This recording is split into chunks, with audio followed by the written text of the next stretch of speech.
আমি বয়ানের ফাঁকে বলেছিলাম যে বাংলার জমিনে এমন মায়ের সন্তান আছে যারা ঘুমের ভিতরেও আল্লাহর কোরআনের তেলাওয়াত করে। আছে না নাই? কোন এক প্রসঙ্গকে সামনে রেখে বলেছিলাম ঘুমের ভিতরে এমন মায়ের সন্তান আছে আল্লাহর কালামের তেলাওয়াত করে। বয়ান শেষ হওয়ার পর আমি চলে যাব ঢাকার দিকে। রাত্রিবেলা তখন একটা হরতালের গরম অবস্থা ছিল, মাঝে মাঝে রাস্তায় বিভিন্ন সমস্যা হয়। পাশের এক মাদ্রাসার হাফেজ সাহেব বলল থেকে যান চারিয়ার পাশে, থেকে যান আমার মাদ্রাসায়। থাকলাম তার মাদ্রাসায়। তিনি বলল আমার হেফজখানায় একটা ছোট বাচ্চা আছে, বয়স মাত্র 9 বছর।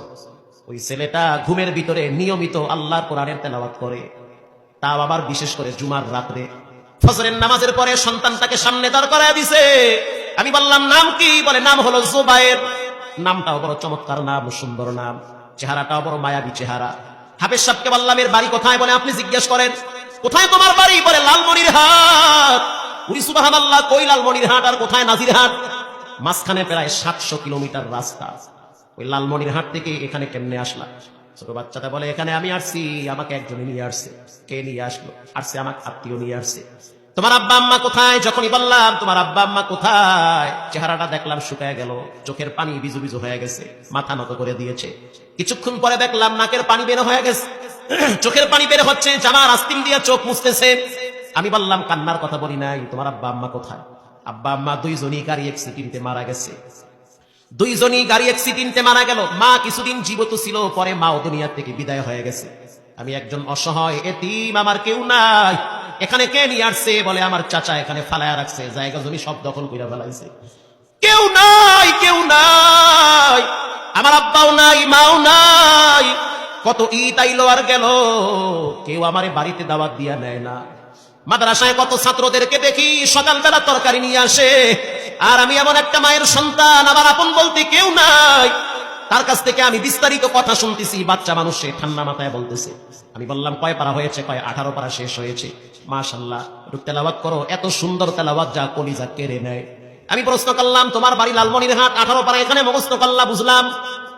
আব্বা আম্মার লাশ কোথায় দাফন হয়েছে? বলে আদিতমারি, লালমনিরহাটের এলাকার নাম হলো আদিতমারি, ওই এলাকায় ওখানে দাফন হয়েছে। শুনলাম নাকি মাঝে মাঝে স্বপ্নে ঘুমের ভিতরে আল্লাহর কালামের তেলাওয়াত করো। হুজুর এটা তো আমি বলতে পারি না, আমার উস্তাদ বলে। আমি বলে প্রতি জুমার রাত্রে সূরা ইয়াসিন তেলাওয়াত করি।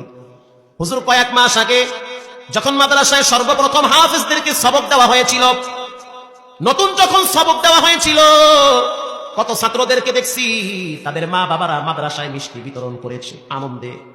কিন্তু আমার তো কেউ নাই, অসহায়। আমি একা একা নীরবে আল্লাহর কাছে বলেছি, আল্লাহ যদি আজকে আমার আব্বায় থাকতো, রক্ত বিক্রি করে হলেও এই অনুষ্ঠানে এসে সবাইকে মিষ্টি খাওয়াইতো। হুজুর আমি সিদ্ধান্ত নিয়েছি প্রতি জুমার রাত্রে আমি আমার আব্বা আম্মার জন্য 2 বার সূরা ইয়াসিন তেলাওয়াত করব। প্রতি জুমার রাত্রে 2 বার সূরা ইয়াসিন তেলাওয়াত করি। সূরা ইয়াসিন তেলাওয়াত করে যখন ঘুমাই, আল্লাহর কি কারিশমা, ঘুমের ভিতরে আব্বা আম্মার সাথে আমার সাক্ষাৎ হয়ে যায়। মানে আমি স্বপ্নে দেখতে পাই আমার মা বাবার চেহারা। আমার মা হাতটা বাড়ায় দিয়া বলে জুবায়ের, আল্লাহ পাক তোর কারণে কবরের জিন্দেগিতে একটু আমাকে আরামে রাখছে। তুই যখন তেলাওয়াত করো রব্বি কারীম কবরের মুসিবত দূর করে দেয়। ওই সময় বুঝলাম মা বাবা না থাকা কত যন্ত্রণা। যার আব্বা আম্মা নাই তাদের কলিজার ভিতরে চিৎ মারে। ঘরে গেলে দেখবে ঘরের বিছানাটা খালি অবস্থায় পড়ে আছে। এজন্য যুব সমাজ 2টা বয়ান মনে রাখবা। প্রথম হলো জীবনে কোনোদিন নামাজ ছাড়া যাবে না, হারাম খাওয়া যাবে না, কারো কদমে সিজদা দেওয়া যাবে না। সিজদা দিতে হবে একজনের কদমে। জোরে বলেন তিনি হলেন কে? আজ থেকে পাক্কা নিয়ত করে নাও, জীবনে কখনো মা বাবার সাথে দুর্ব্যবহার করা যাবে না, নামাজ ছাড়া যাবে না, হারাম খাওয়া যাবে না, উলামায়ে কেরামদের সাথে দুশমনি করা যাবে না, মার্কা নিয়ে দ্বন্দ্ব করা যাবে না, দলাদলি করা যাবে না, প্রত্যেকেই মিল মহব্বতে চলবো।